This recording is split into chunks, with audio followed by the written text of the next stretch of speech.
It's the second series of the evening, ladies and gentlemen. We're on Frozen Temple, spawning to the bottom right in purple. It's the Zerg from my risk. It's Miezekotze. And to the top left in green, not purple, because Miezekotze already chose purple. How dare you? Everybody knows that purple is the best color for Protoss. Ah, damn it. But having to use green this time, playing for Team Gravity, it's Poizon. Already building the first pylon over here. And sending, even being very paranoid, sending the 9, not the 9 Scout, it was the 9 Scout back in Wings of Liberty and Heart of the Swarm. But now it's the Pylon Scout. Which most of the time is actually a 13 Scout, right? I think you put the pylon down on 13 if I recall correctly. So, but actually she just sees that her opponent is going for the hatchery first. Unfortunately for her, she didn't go for a forge back here, so she could now cannon rush Miezekotze's base, which might actually work out quite well at that point. Since she's also going for an early extractor instead of the early pool. So yeah, if Poizon actually wanted or had wanted to go for a cannon rush, it might have worked out pretty nicely. Or pretty annoyingly, depending on which side you're cheering at for. So double gas for Poizon. Yeah, Poizon, the self-claimed DT queen.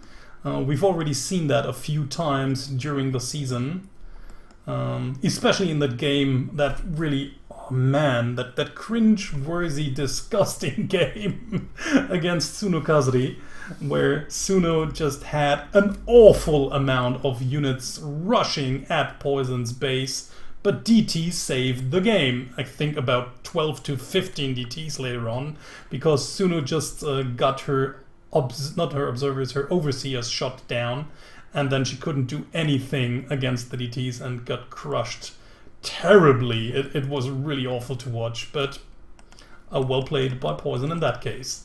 So yeah, Poizon just goes for these techie builds most of the times, and even this time again. Although you have to say that it's not really telling you much if a Protoss just takes 2 gases early, because most of the Protoss units and their tech choices are very gas heavy and expensive.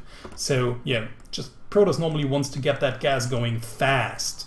So whenever you see early gases, it's quite normal. In the meantime, Miezekotze may have studied her opponent a little bit, or is just trying this out just for the funsies. She's just sent 6 lings over here. There's no pylon down here and no mothership core on the way as well. Or it's just on the way, but it's not here. So Miezekotze actually has the possibility to make some damage with these 6 lings.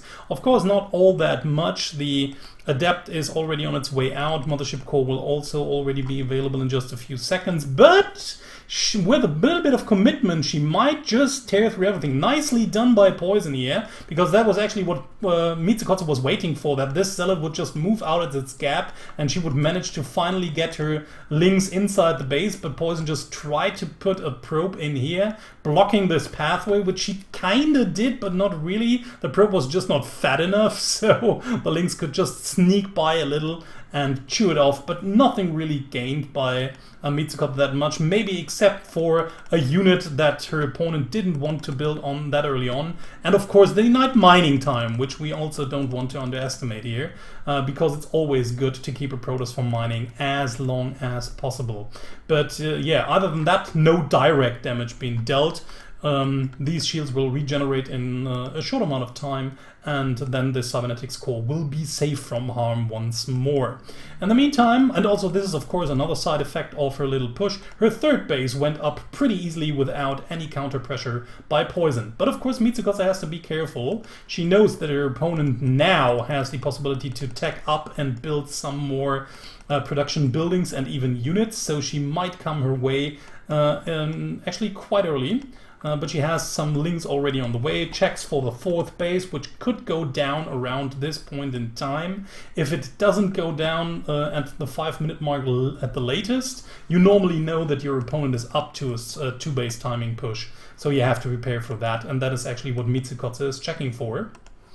So in the meantime, Poizon is actually going for Blink, which is a quite interesting choice. We haven't seen her using Blink that often in her matches during the season, but maybe she's trying to change it up a little bit. Just completely walling off, almost completely, except for that narrow little gap over here. That's actually a quite interesting wall. I've never seen anything like it. So yeah, interestingly done. Just using the nexus as part of the wall as well, having very small surface area on that pylon over here. Actually quite interestingly done. So just a few warp-in pylons across the map so that Poizon can just use. It's not really a proxy pylon, if you want to say that. But yeah, just an away pylon, maybe to spot things, maybe even to get some units warped out and being rallied across the map, maybe to that 4th base. No, what am I doing? Of course it's a proxy pylon. Stupid. What are you talking about? Of course it's a proxy pylon over here, because it's close to Miezekotze's base. And yeah, we're actually still waiting for Poizon's namesake building the Dark Shrine, which she might be using in just a few minutes with this proxy pylon over here. But she's probably mostly wanting to use it for warp-ins. Yeah, there's the gateway you need since Legacy of the Void.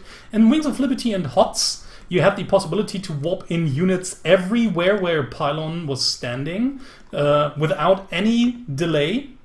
But in Legacy of the Void they changed it. So if you only have a pylon over here, a warp in will take quite a little bit longer. Oh, unfortunate for Miezekotze, but sees it now. Okay, very nicely done. So she knows where the proxy pylon is, will be able to tear it down immediately. And Poizon realizes that just cancelling that gateway over here because she doesn't want to lose it. Yeah, and now you need a pylon close to a gateway in order to do timely warp-ins. So that's what Poizon was actually trying to do over here, but Miezekotze sniffed it out and just denied it. Very well done by her. So in the meantime now Poizon tries to get a delayed 3rd base. She realizes that her attack was sniffed out and she won't be able to do the damage she really wanted to do, so she tries to use her backup plan B and tries to get a 3rd base, but as I said before, this 3rd base is quite late and Miezekotze is probably trying to deny it once it's gone down, which would be a terrible thing to happen. In the meantime, she just tries to sneak in some links into them. Oh, and the Zealot is just... that might have been the problem with this wall-in, actually, that it just doesn't really close the wall the way Miezekotze really thought.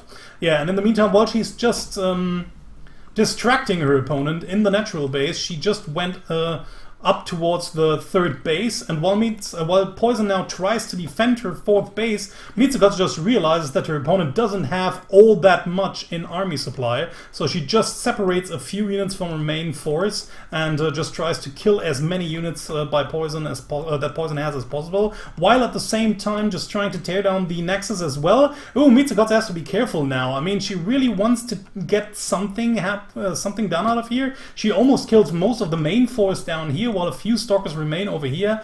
Poizon making good use of that blink and finally manages to drive Miezekotze's army away without getting the Nexus that was almost done for sure.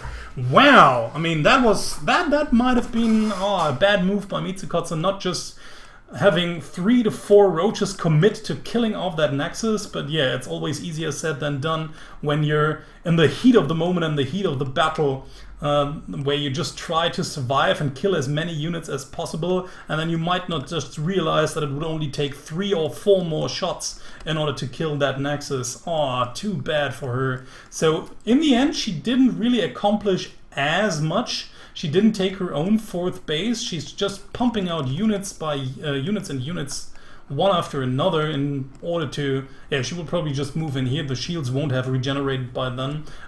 Only a few shield points, but of course not all of it.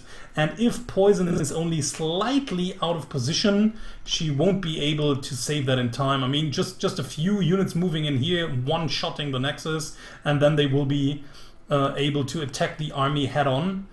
Without being distracted by any buildings that stand around. So yeah, there it is. So let's see if Miezekotze just tries to get to head at the army first. Yeah, okay, she just tries to kill the army right now. Is confident that whatever Poizon has right here is not enough in order to take down her army. And she's right. Poizon just loses everything in front of her 3rd base. GG, and Miezekotze takes the first game. It's Apotheosis again, the second map in this series, between the green Protoss spawning in the top left position, Poizon. And to the bottom right, in purple, we have a Zerg player leading 1-0. It's Miezekotze.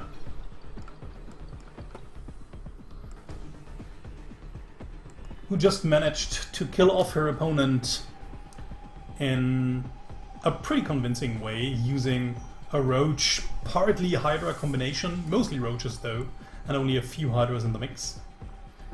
But with constant aggression, she managed to keep Poizon's army quite small and ran over it eventually.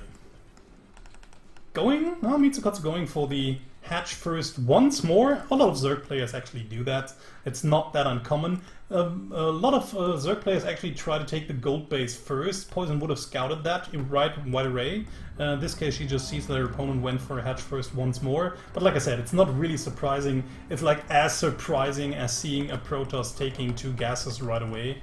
So yeah, nothing that really gets you in a good mood or surprises you in any way or whatever.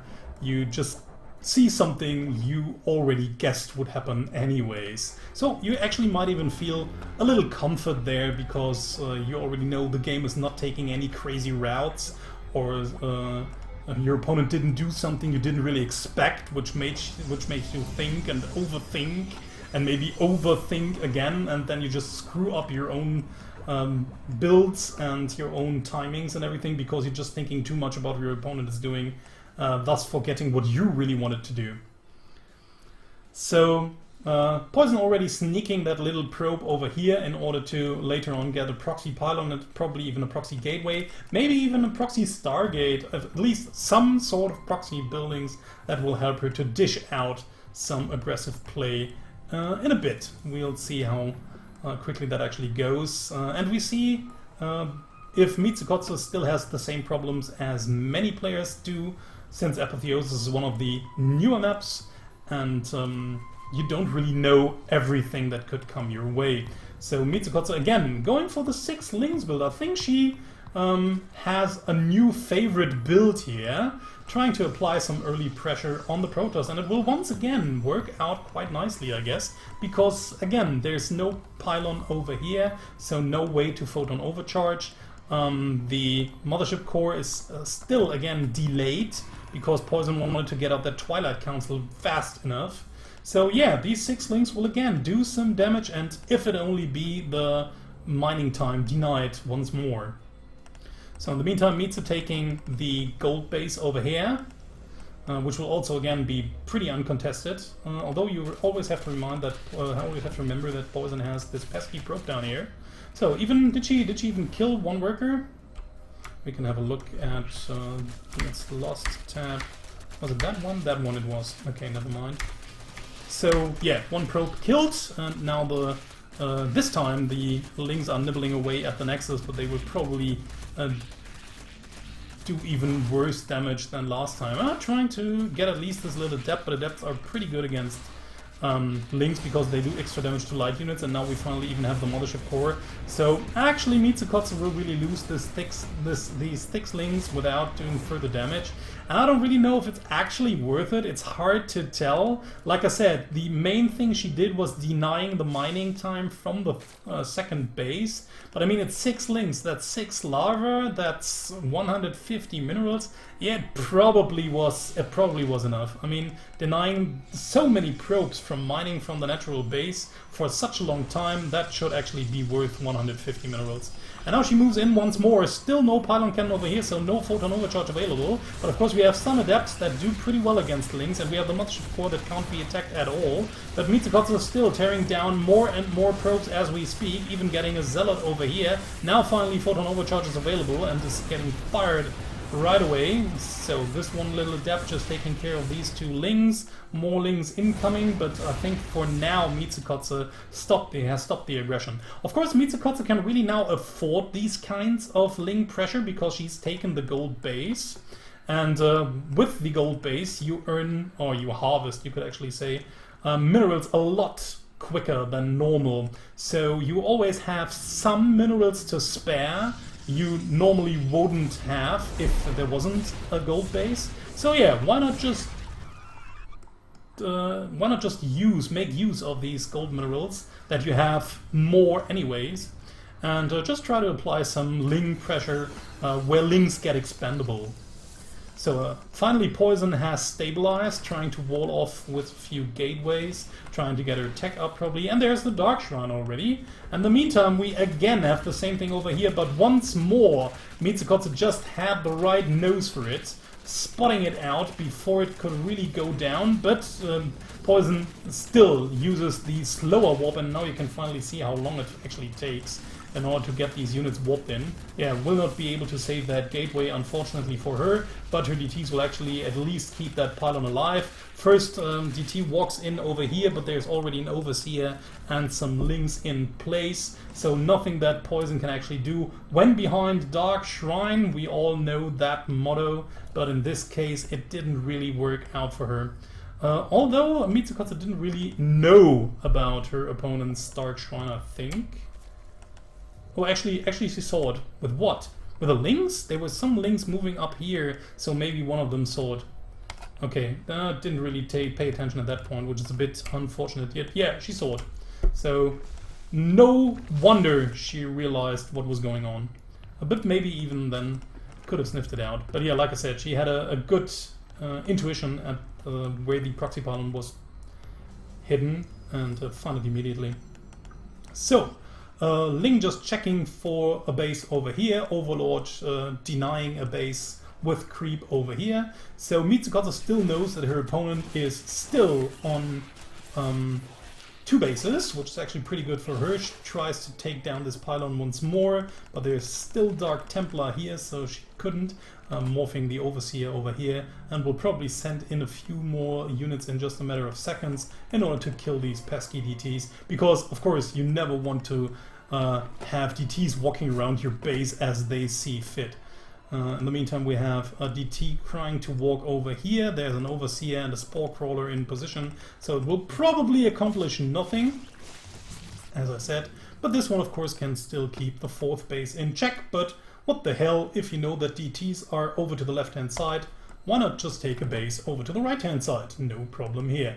So a few Adepts just making their way, but actually I don't think that Adepts really will cut it against this composition that is mostly roach base with a few Hydras to really dish out the damage at the back of the base. Only unfortunate thing for Miezekotze right now is that her opponent, that she doesn't really know that her opponent is coming, and now you can finally see via the minimap what kind of awkward road your opponents have to take. In the meantime, Miezekotze just kills the only remaining proxy pylon over at Miezekotze's side of the map, and this is just a small force of Adepts, and yeah, actually not really much. You have at least 1 sentry in here. Okay, Poizon just tries to buy some time by shading in here. This is probably just a fake. I don't really think she will go in there. Oh, she does! Wow, I think this is actually a big mistake here, because now all of the Adepts can't really manage to shade out once more. No, most of the Adepts will just be dead before the shade actually works. We can see if she finally manages to get some units over here. 2, but they are barely alive.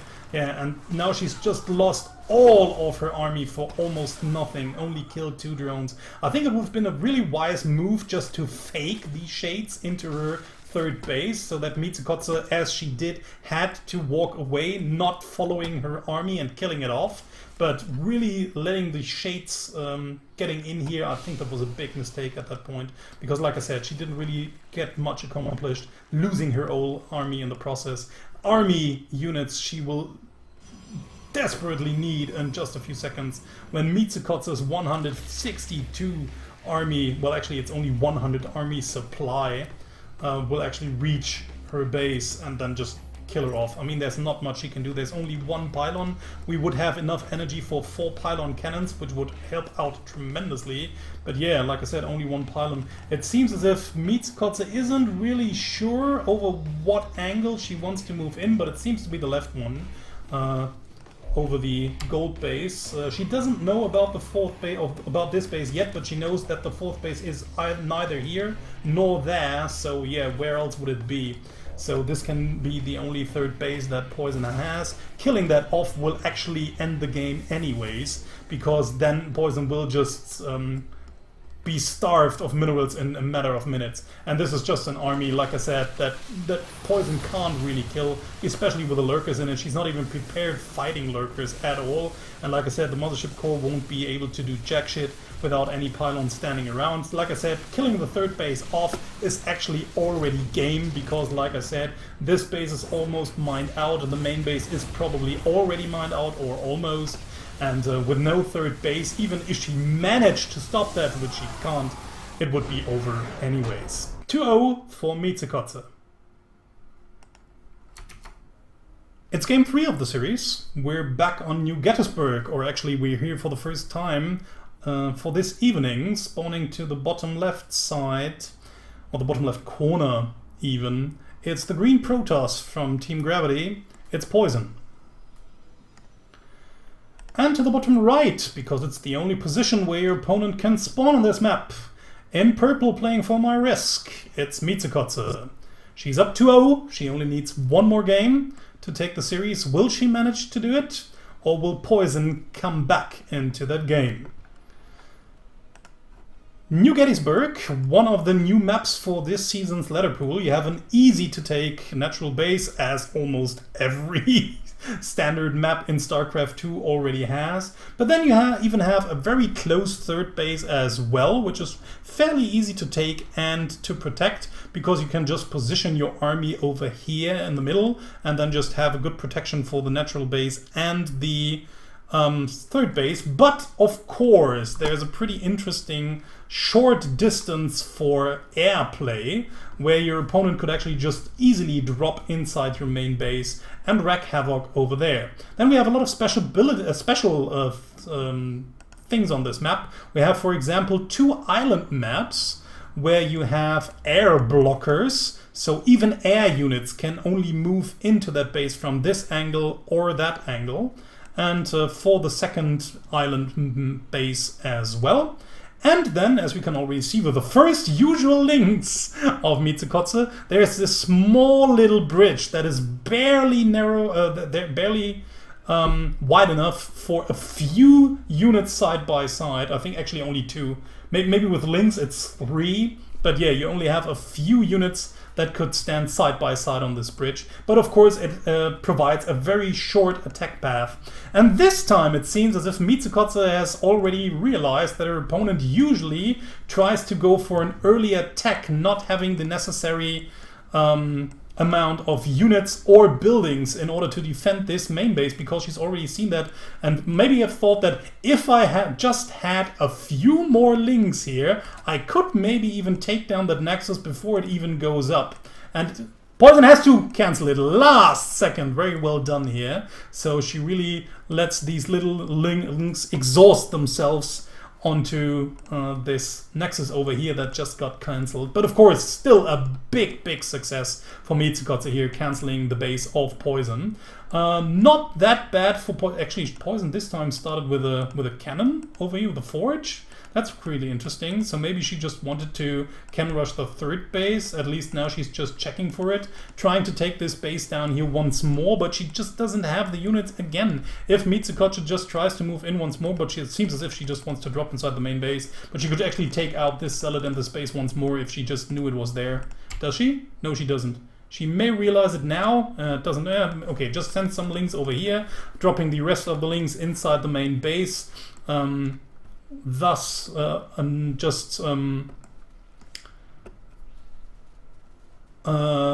just nullifying this wall over here. And yeah, actually I think she would really be able to just kill off this zealot with links coming in from both angles, but in the meantime she obviously just tries to get more of these probes down with a few links she's just dropped inside her base. But actually, like I said, I don't really know if I like the way she handled it this time, but of course it's always easy to say if you're the observer, because now she will probably not be able to cancel the Nexus once more, although if she could, it would be such a big thing once more. Even but of course it's still worth it. I mean, it's still worth whatever she's investing into it. I mean, she's killed so many units already. She's kept the opponent from mining minerals at that point, getting one more unit probably, but there's a photon cannon down here helping out, dealing damage as well. Still, Lings nibbling away at that Nexus, but now it's not that many anymore. The Mothership Core and the Adept both firing at them, and now finally she could even...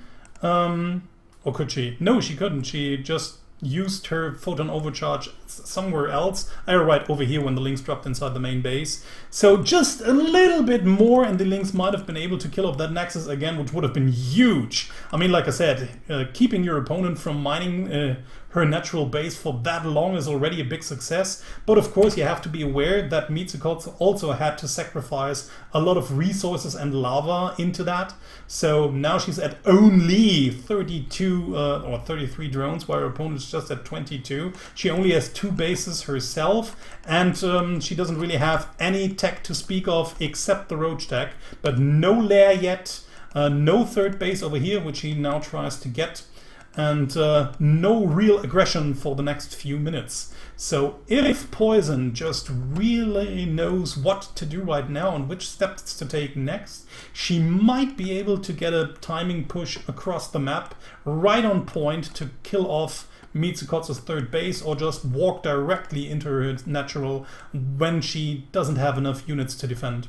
So we'll see if Poizon will be able to do that, but right now it doesn't look all too good for her. She's down 20 supply, she has less harvesters, her income is way lower than that of her opponents, so doesn't really look that good at all.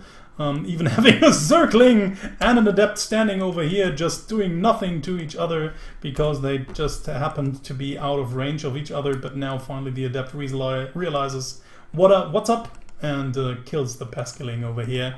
So Miezekotze now really doesn't know if her opponent wants to take a third base or not, but of course she can always send one of those speedlings over to the third base once more in order to get some more information.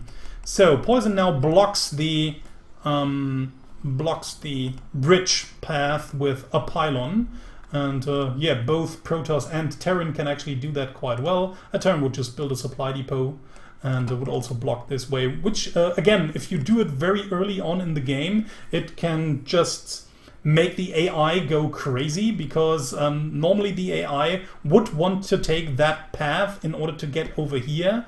But if this pathway is already blocked, the AI somehow miraculously knows that this path is blocked and will instantaneously just take the longer route. But of course, if your opponent didn't want to do that and he or she is not paying attention, her early cheesy army units will walking right into that pile. Her cheesy early army units will suddenly just take the way longer route than they're normally supposed to go, and finally, once you realize what's going on, it might be too late. So unfortunately, Poizon doesn't have many units left. The first Immortal is just on its way out, will probably see the day of light, but maybe just only to get shot down immediately by Biles and Roaches. But of course, with the probes, with the help of the probes together, it will probably help to fend off that push for now.